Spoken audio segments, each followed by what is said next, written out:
I'm Solomon. This is Justin, and that's Alexander. We're going to be reading Bartholomew and the Oobleck. And so there are three characters, well, there are three people in this book. There's the narrator, who Alexander will be playing. There's Bartholomew, who will be played by Justin, and I will be playing the king. Yeah. So, Alexander shall begin reading. They still talk about it in the kingdom of Did, as the year the king got angry with the sky. And they still talk about the page boy, Bartholomew Covens. If it hadn't been for Bartholomew Covens, that king and the sky would have wrecked the whole kingdom. Bartholomew had seen the king get angry many, many times before. But that year, when His Majesty started growling at the sky, Bartholomew Covens just didn't know what to make of it. Yet, all that year, the king didn't. All year long, he stared up into the sky above his kingdom, muttering and stuttering through his royal whiskers. Oh, the things that come down from my sky.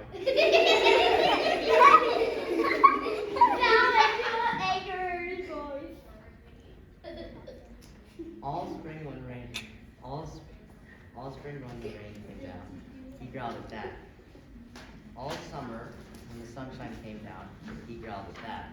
All autumn, when the fog came down, he growled at that. And that winter, when the snow came down, he started shouting. This snow, this fog, this sunshine, this rain. But these four things that come down from my sky.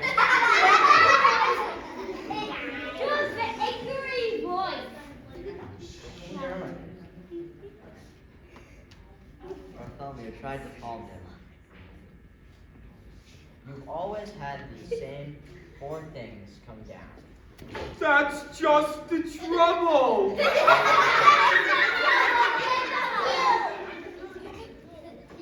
Bellowed the king. Every year, the same four things. I'm mighty tired of this old thing. I want something new to come down. Bartholomew gasped. That's impossible, Your Majesty. You just can't have it. Boy, don't you dare tell me what I can or cannot have. Remember, Bartholomew, I am the king. Said Bartholomew.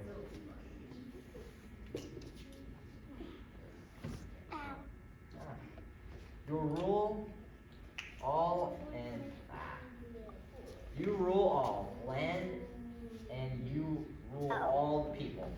But even kings can't rule the sky. Can't, eh? His Majesty flew into a terrible rage. Well, maybe other kings can do it, but maybe I'm one king who can. You mark my words, Bartholomew Covens. I will have something new come down. But how to get something new to come down? That was rather hard to think of. And for many days, the old king stomped around trying to figure out some way to do it. Then finally, late one night, when all the lords and ladies of the palace were fast asleep, just as the king was buttoning his royal nightshirt, he suddenly stopped still. A strange wild light began to shine and rain down. Why, of course! They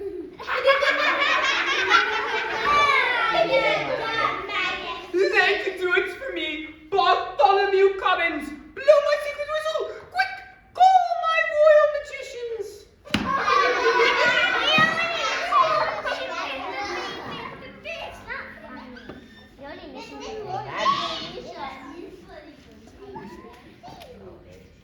Oh, your magicians, Your Majesty. Bartholomew shivered. Oh no, Your Majesty, don't call them. You hold your tongue, Bartholomew Covens! You do as I command you! Blow my secret whistle!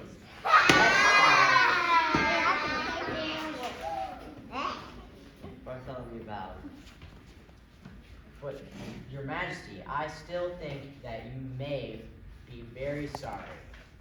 He took the king's secret whistle from its secret hook. He blew a long, low blast down the king's back secret stairway. And a moment later, he heard them coming up from their musty hole beneath the dungeon, up the empty midnight tunnel to the royal bedchamber tower came the magicians on their padded, shuffling feet. Up and right into the room they came chanting. Shuffle, duff, muzzle, muff, vista, wista, mister, cuff. We are men of groans and howls, mystic men with goils out. Tell us what you wish, O king. Our magic can do anything. I wish, Spoke the king. to have you make something more for my skies than no other kingdom has ever had before. What can you do? What will you make? For a moment they stood thinking, blinking their creepy eyes. Then they spoke a word. One word. Oobleck. Oobleck? Asked the king. What will it look like? What look like rain, look like snow, look like fog, that's all we know. We just can't tell you anymore. We've never been Oobleck before. They bowed. They started towards the door. We go now to our secret cave on Mystic Mountain, Nicotade. There all night long we'll work for you, and you'll have Oobleck when we're through. You'll do something crazy. Whispered Bartholomew. Call them back, Your Majesty. Stop them. Stop them. Stop them? Not for a ton of diamonds. Chuckled the king. Why, I'll be the mightiest man that ever lived. Just think of it. Tomorrow, I'm going to have Oobleck. It took Bartholomew a long time to get the excited king to sleep that night. But there was no sleep for Bartholomew, the page boy. All night long he stood in the king's window, staring out at Mystic Mountain and Nicotade. Somewhere up there, Bartholomew knew the magicians were working on their terrible magic. All night long the magicians did. All night they walked in circles around their magic fire, making magic mumbling with their plucking tongues. Oh, snow, rain, or not enough. Oh, we must make some brand new stuff. So feed the fire with wet mouse hair. Burn an onion, burn a chair. Burn a whisker from your chin, and burn a long sour lizard skin. Burn yellow twigs, and burn red rust. And burn a stocking full of dust. Make magic smoke green, thick, and hot. It sure smells dreadful, does it not? That means the smoke is now just right. So quick, before the day gets light. Go, magic smoke, go high, go high. Go rise into the kingdom sky. Go make the Oobleck tumble down on every street and every town. Go make the wonders Oobleck fall. Oh, bring down Oobleck on us all. Dawn was just breaking and Bartholomew was standing, trembling, watching at the bedchamber window. But now as the sun rose, Bartholomew smiled. Those silly magicians hadn't done a thing. Then suddenly, Bartholomew Cubbin stopped smiling. Was he seeing things? No, there was something strange up there in the sky. At first it seemed like a little greenish cloud, just a wisp of greenish steam. But now it was coming lower, closer, down towards the fields and farms and houses of the sleeping little kingdom. It was swirling around the topmost turrets of the palace.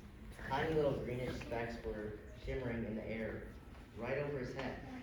Queer little greenish blobs, just about the size of grape seeds. He stretched out his hand. He started to catch one. No. Then he pulled his hand back. There was something frightening about those blobs. Bartholomew slammed the window shut. About those blobs. Wait, no. There we go. I messed up. Wake up, Your Majesty. He shouted. Your Oobleck, it's fallen. The king sprang out of his royal bedsheet. By my royal whiskers! It is! He cried. Oh, that beautiful Oobleck! And it's mine! All mine! I don't like the look of those blobs, sir. Said Bartholomew. They're coming down now, as big as greenish peanuts. The bigger the better! laughed the king. Oh, what? What a day! I'm going to make it a holiday! I want every man, woman, and child in my kingdom to go out and dance in my glorious Oobleck! Out of that stuff? Asked Bartholomew. Hey, you can't go back. Do you really think it's safe, sir? Stop asking foolish questions! Snapped the king. Boy, you run to my royal bell tower. Wake my royal bell ringer. Tell him to ring the great holiday bell. For a moment, Bartholomew Cubbins didn't move. Run! Barked the king. Bartholomew ran. Across the sleeping palace, Bartholomew ran. Then up the ladder of the high bell tower, he climbed to the bell ringer's little cubbyhole in the belfry. Ring your bell, he called. His Majesty the King proclaims today as a holiday. The old man crawled out of his cot. He grabbed the bell rope. What's the holiday for, Bartholomew? You'll find out soon enough. Said Bartholomew. The bell ringer yanked the rope. Nothing happened. He yanked it harder. Still nothing happened. Hey, what's wrong with my bell? He murmured. I'd better take a look outside. He poked his head out the little trap door. Merciful gracious. He gulped. What is that all over my bell like greenish molasses? Not only your bell, Bartholomew cried. look at that poor robin down there in the street. She's stuck to her nest. She can't move her wings. That oobleck is gooey and gummy. It's like glue. Ooh! The bell ringer wrung his hands. If that green stuff sticks up robins, it'll stick up people too. Someone's got to warn people. Cried Bartholomew. Got to wake them up. Got to warn them. Stay inside their houses. All tell the royal trumpeter. He shouted. He turned and slid like lightning down the bell tower ladder. To the trumpeter's tower raced Bartholomew Cubbins, and on up the steps 4 stairs at a time. As he ran, he could hear the plop plop of the oobleck on the window panes. It was pelting against the palace walls as big as greenish cupcakes now. He yanked the covers off the snoring trumpeter. He shoved his cold trumpet right into his sleeping hands.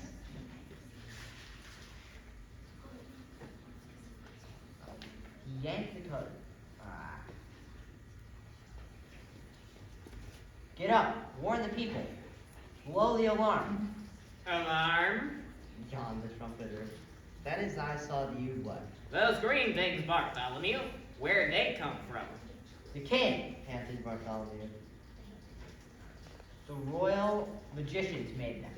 The royal trumpeter leapt from his bed. That king of ours should be ashamed. He jabbed his trumpet out of the window. I'll blow. He shouted. The loudest alarm that's ever been heard in the kingdom of Din. But all the royal trumpeter blew was Glow. My horn. he gulped. One of those green things flew inside it. He tried to blow it out. He couldn't blow it out. He tried to shake it out. He couldn't shake it out. I'll get it somehow. He yelled. I'll pull it out. No. Shouted Bartholomew. Don't touch it. The trumpeter's hand was already in it. His fingers grabbed hold of a lump of oobleck. He could feel it squiggle around in his fist like a slippery potato dumpling made of rubber. He pulled it with all his might. The oobleck began to stretch. Then Glowing. the oobleck snapped back inside the trumpet. He yanked his arm back with it right up to the elbow. I can't wiggle a finger. The trumpeter wailed. Oh, Bartholomew, what'll I do? I don't know. And I have to. Right. And I hate to leave you to your horn, but if you can't warn people of the kingdom, I've got to find someone who can. Out of the room and down the stairs raced Bartholomew Cummins, down to the chamber of the captain of guards. The captain was humming in front of his mirror, combing the ends of his handsome mustache. Captain, do something, shouted Bartholomew, Do something? Why? smiled the captain. What's wrong? Captain, haven't you seen the dreadful Oobleck? It's coming down in big green baseballs. Oh, that stuff? Laughed the captain. What's so dreadful about that, lad? You know, I think it's rather pretty. Captain, Pleaded Bartholomew, it's dangerous. Nonsense. snorted the captain. Lad, are you trying to frighten me? Captains, my boy, are afraid of nothing. That stuff's harmless. I'll show you. I'll eat some. Eat some. Gasped Bartholomew. Oh no. But before Bartholomew could stop him, the captain was leaning out his window, scooping up some oobleck on the end of his sword. Don't, Captain, don't. The captain did. By the time Bartholomew dragged him back inside the room, his mouth was glued tight shut with oobleck. He tried to speak, but no words came out. All the noble captain of the guards could do was blow a lot of little sticky greenish bubbles. Forgive me for leaving you, Captain, Said Bartholomew. but a captain full of bubbles is no help at all. Bartholomew stretched the poor man out. He left them there on his chamber floor. Bartholomew went tearing through the zigzag palace hallways. I'll get the king's horse. I'll ride through the country. I'll warn people of the kingdom myself. He pushed open the door that led out to the royal stables. Bartholomew stopped. He could go no further. The offer Oobleck was plumbing down as big as greenish footballs now. Too late to warn the people of the kingdom. There were farmers in the fields getting stuck to hoes and plows. Goats were getting stuck to ducks. Geese were getting stuck to cows. Outside the palace, it was piling up. Great greenish tons of Oobleck, deeper and deeper on every roof in the land. There was nothing Bartholomew Cummins could do out there. Shaking his head sadly, he stepped back inside. But inside, a moment later, it was just as bad as out. With an angry roar, the Oobleck was suddenly hitting the palace harder. It was battering and splattering against the walls as big as greenish buckets full of greedy asparagus soup. Like a sinking sailboat, the whole palace was springing leaks. The Oobleck was ripping the windows right off their hinges. It was ripping through the ceilings. It was rolling down the chimneys. It was coming in everywhere, even through the keyholes. From every bedroom in the palace came the howls of lords and ladies. Frightened in their nightgowns, they came jumping to their doors. Go back to your beds. Get under the blankets. Bartholomew Cummins went crying through the halls, but nobody paid the slightest attention. Everyone in the palace started rushing madly about. The royal cook rushed down to the royal kitchen. Bartholomew Cummins saw him trapped there, stuck to three stew pots and a teacup and a cap. The royal laundress rushed outside to save her laundry.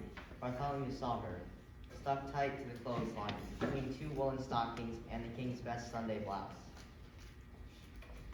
He saw the royal fiddlers. They were stuck to their royal fiddles. Everywhere Bartholomew ran, he saw someone stuck to something. They were stuck up by the dozens. Every last friend he had in the world was flopping and floundering, all hopelessly caught and moved. Then suddenly, amidst the hubbub, Bartholomew gasped. The king. Where was the king? He'd forgotten all about him. It was in the throne room that Bartholomew had found him. There he sat, old King Derwin, proud and mighty ruler of the kingdom of Did, trembling, shaking, helpless as a baby. His royal crown was stuck to his royal head. The seat of his royal pants were stuck to his royal throne. Oobleck was dripping from his royal eyebrows. It was oozing into his royal ears. Fetch me my magician's Bartholomew. he commanded. Make them say some magic words. Make them stop the Oobleck falling. Bartholomew shrugged his shoulders. I can't fetch them, Your Majesty. They're in a cave on the mountain. Nakivite. It's found in Oobleck. Then I must think of some magic words. Groaned the king. Oh, what are those words? My magician say? Shuffle, duffle, muzzle mouth. That's all I can remember, and they don't do any good. The Oobleck keeps one falling harder. Bartholomew Cubbins could hold his tongue no longer. And it's going to keep falling He shouted. until your whole great marble palace tumbles down. So you don't waste your time saying foolish magic words. You ought to be saying some plain, simple words. Simple words? What do you mean, boy? I mean, Said Bartholomew. this is all your fault. Now, the least thing you could do is say some simple words. I'm sorry. No one had ever talked to the king like this before. What? He bellowed. Me say I'm sorry. Kings never say I'm sorry. And I am the mightiest king in all the world. Bartholomew looked at the king square in the eye. You may be a mighty king, He said. but you're going to sit in the Oobleck up to your chin, and so everyone else in your land, and so will everyone else in your land, and if you won't even say you're sorry, you're no sort of king at all.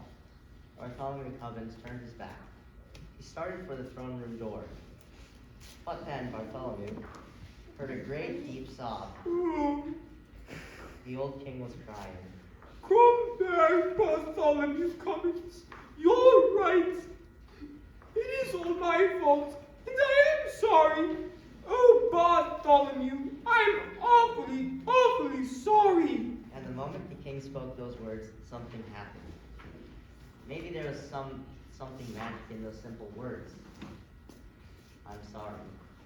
Maybe there was something magic in those simple words. It's all my fault. Maybe there was, and maybe there wasn't. But they say that as soon as the old king spoke them, the sun began to shine and fight its way through the storm. They say that the falling Oobleck blobs grew smaller and smaller and smaller. They say that all the Oobleck that was stuck on the people and on all the animals of the kingdom of Did just simply quickly melted away. And then they say Bartholomew took the old king by the sleeve and led him up the steps of the high bell tower. He put the bell rope into His Majesty's royal hands, and the king himself rang the holiday bell. Then the king proclaimed a brand new national holiday in honor of the 4 perfect things that come down from the sky. The king now knew that these 4 old-fashioned things, the rain, the sunshine, the fog, and the snow, were good enough for any king in all the world, especially for him, old King Derwin of Did. The end. Yay.